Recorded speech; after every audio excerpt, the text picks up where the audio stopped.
Good morning student, myself Monica Dadish, chemistry lecturer Mahatma Gandhi government senior secondary school Gumanpura multipurpose Kota. आज हम chemistry के first chapter ठोस अवस्था में जो टॉपिक पढ़ेंगे वो है क्रिस्टल तंत्र। 7 प्रकार के क्रिस्टल तंत्र होते हैं। हमने पिछली क्लास में पढ़ा था एकक कोशिकाएं। एकक कोशिकाएं आपस में व्यवस्थित होकर एक क्रिस्टल तंत्र का निर्माण करती है। तो 7 तरह के क्रिस्टल तंत्र हमें यहाँ पढ़ने हैं और उन क्रिस्टल तंत्र में से क्वेश्चन पूछा जाता है, उनकी अक्षीय दूरियाँ, अक्षीय कोण और उनके एग्जाम्पल। तो ये हमें पता होने चाहिए। इसके लिए हमें ट्रिक यूज़ करते हैं, उस ट्रिक को यूज़ करना मैं आपको बताऊंगी। 7 क्रिस्टल तंत्र को याद रखने का तरीका है CTORHMT।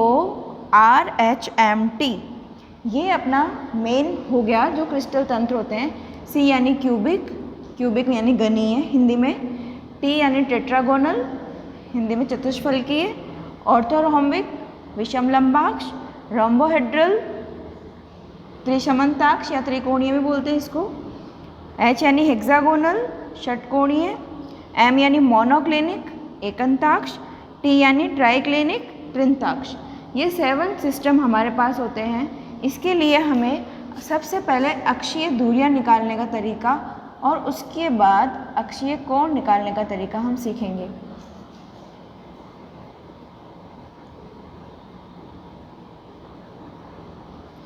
अक्षीय दूरी की जब हम बात करते हैं तो अक्षीय दूरी हमारी हम पढ़ के आए हैं A, B और C होती है।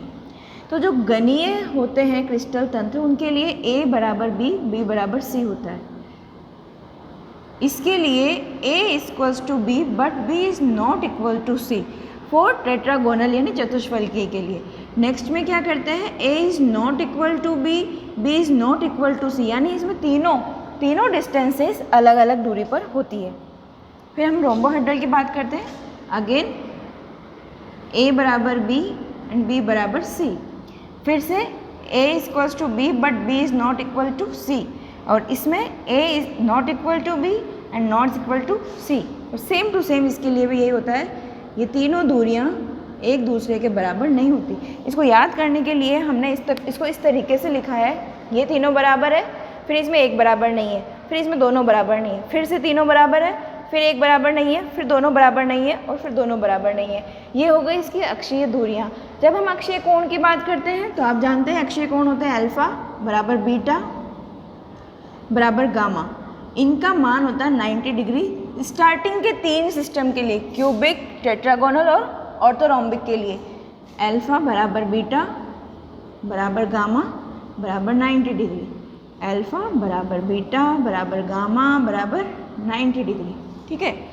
अब जब हम रोम्बोहेड्रल की बात करते हैं तो इसके अंदर अल्फा बराबर बीटा बराबर गामा बराबर but not equal to 90 degree, यानी ये तीनों बराबर तो होते हैं लेकिन 90 डिग्री के बराबर नहीं होते हैं।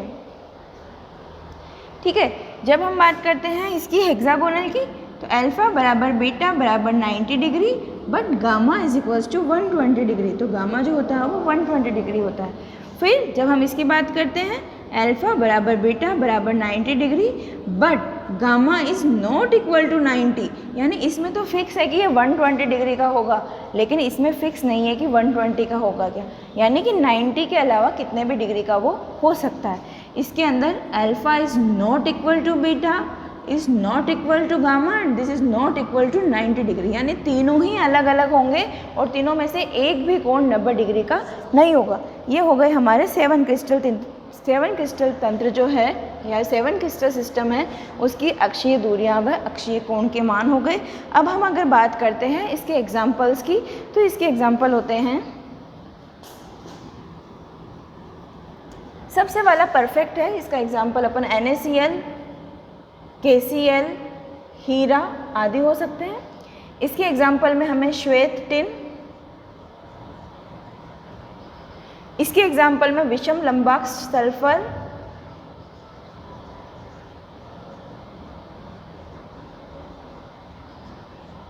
ठीक है। ये इन 3 के एग्जाम्पल अपन यहाँ पे देख चुके हैं। फिर हम बात करते हैं किसकी, रोम्बोहेड्रल की और हेक्सागोनल की। तो रोम्बोहेड्रल की बात करें अगर हम तो इसका एग्जाम्पल होता है CaCO3। और इसका एग्जाम्पल HGS भी होता है। ठीक है, इनके एक एक एग्जाम्पल हमारे को अच्छे से याद होने चाहिए क्योंकि एग्जाम्पल इसके पूछे जाते हैं। ठीक है ना, फिर हम इसकी बात करते हैं तो इसका एग्जाम्पल हो जाएगा ग्रेफाइट। इसका एग्जाम्पल होगा एकंताक सल्फर।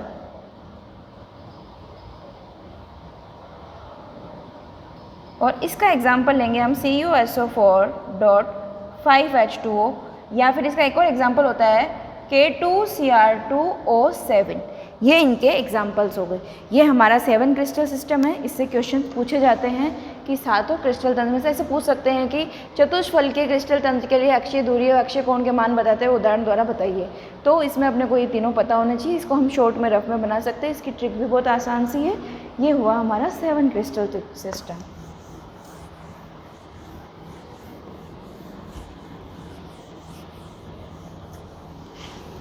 अब हम बात करेंगे, एक अलग टॉपिक लेते हैं, वो है ठोसों में संकुलन।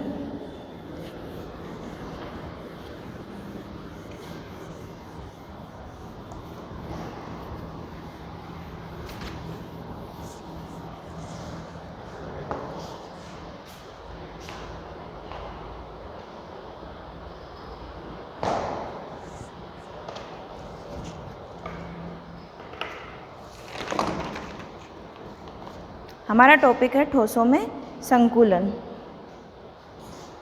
इसको हम निबिड़ संकुलन भी बोलते हैं।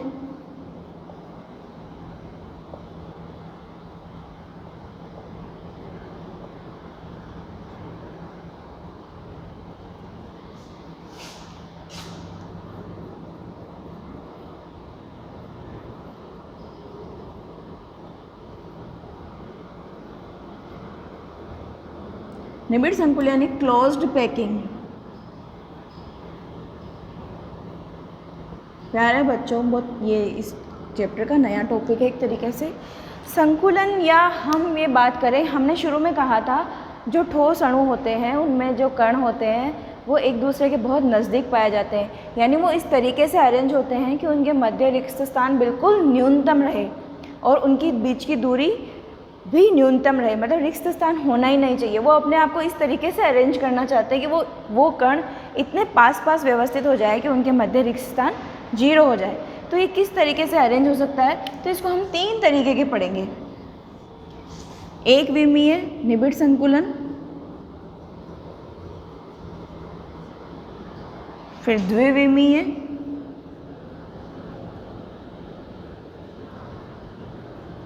और फिर त्रिविमीय।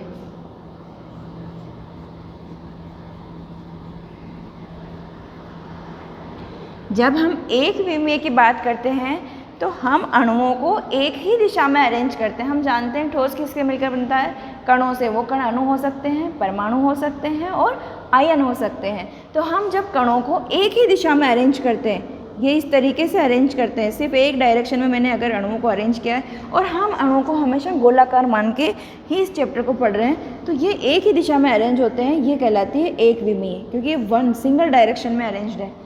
अब इसमें एक नया टॉपिक आता है, वो टॉपिक होता है उपसह संयोजन संख्या। एक शब्द है यहाँ पे, उपसह संयोजन संख्या। इसको हम समन्वय संख्या भी बोलते हैं। इसको हम कोऑर्डिनेशन नंबर भी बोलते हैं। ये क्या होती है, जब हम इसके कणों की बात करते हैं तो एक कण अन्य कितने कणों से डायरेक्टली जुड़ा हुआ है, मतलब बिल्कुल टच कर रखा है, स्पर्श करके जुड़ा हुआ है, वह उसकी कहलाती है कोऑर्डिनेशन नंबर यानी समन्वय संख्या या उपसह संयोजन संख्या। जब मैं इस अणु की बात करती हूँ तो यह अणु कितने अणुओं से जुड़ा हुआ है, एक इससे जुड़ा हुआ और एक इससे जुड़ा हुआ, यानी इसकी उपसह संयोजन संख्या कितनी हो गई, यहाँ पे 2 हो गई, क्योंकि ये अन्य 2 अणुओं से जुड़ा हुआ होता है। अब जब हम द्विविमीय निबिड़ संकुलन की बात करते हैं तो द्विविमीय निबिड़ संकुलन फिर से 2 तरीके का होता है। पहला होता है वर्गाकार द्विविमीय निबिड़ संकुलन, और दूसरा होता है षटकोणीय निबिड़ संकुलन। ठीक है, जब हम वर्गाकार की बात करते हैं तो हम किस तरीके से अरेंज करेंगे, नाम से ही स्पष्ट है, द्विविमीय, यानी हम दो डायरेक्शन का यूज़ करेंगे। यहाँ हम ऐसे समझते हैं एक्स एक्सिस और वाई एक्सिस, यानी एक इस डायरेक्शन में और इस डायरेक्शन की बात जब हम करते हैं। मान लीजिए ये आपके अणु हैं, इनको हमने इस तरीके से व्यवस्थित किया हुआ है। यहाँ पे एक विमीय तो ये हो चुका है, अब इसको द्विविमीय करना तो इसको हाइट भी बढ़ानी पड़ेगी इसकी। तो अगर हम इसको इस तरीके से भी अरेंज कर दें, इसके पास में एक लाइन बिछा दें, इसके नीचे भी एक अरेंज कर दें,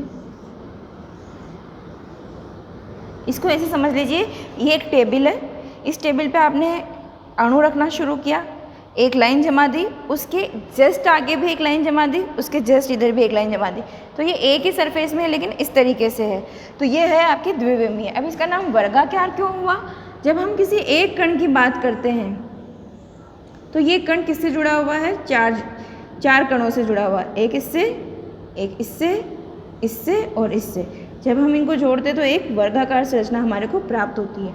ये संरचना प्राप्त होती है और इसका जो कोऑर्डिनेशन नंबर आएगा वो कितना आएगा, ये कितने अणुओं से जुड़ा हुआ है, 4 अणुओं से जुड़ा हुआ है, तो इसका कोऑर्डिनेशन नंबर आ गया 4, और इसकी जो संरचना प्राप्त होती है वो भी होती है वर्गाकार संरचना। ठीक है, अब षटकोणीय कैसे प्राप्त होगा, षटकोणीय भी ऐसे ही प्राप्त होगा। मान लो हमने एक गोला अरेंज किया, या खूब सारे गोले अरेंज कर दिए, फिर उन गोलों की जो जगह बची है उस जगह में दूसरी लाइन अरेंज की। यहाँ पे तो सभी लाइनें सेम प्रकार की है, ए, लेकिन यहाँ पे जब हम अरेंज करते हैं 1, ये पहली लाइन ले लो मान लो इसकी, तो इसकी जो दूसरी लाइन के जो अणु रखेंगे वो इनके रिक्त स्थान में रखेंगे।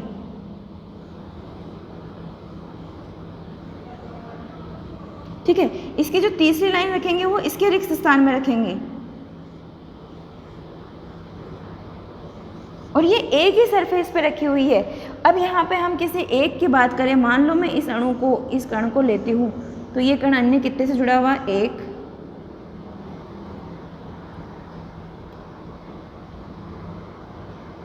ये यहाँ पे अन्य 6 कणों से जुड़ा हुआ होता है, 2, 3, 4, 5, ये थोड़ा गोला सही से नहीं बना, 6 और ये 7। इस प्रकार से ये 7 कणों से जुड़ा हुआ पाया जाता है, 6 कणों से जुड़ा हुआ पाया जाता है, इसलिए इसका नाम हो गया षटकोणीय। एक तरीके से षटकोणीय संरचना यहाँ पे बनती है। मैं इसको एक फिर से बना देती हूँ थोड़ा सा एक,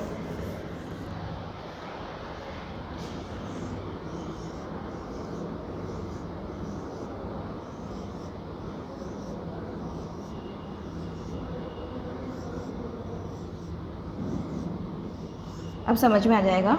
हम इस वाले अणु की बात कर रहे हैं, यहाँ पे इस वाले अणु की बात कर रहे हैं। ये अणु कितने कणों से जुड़ा हुआ है, 1, 2, इससे भी, इससे भी, इससे भी, इससे भी और इससे भी।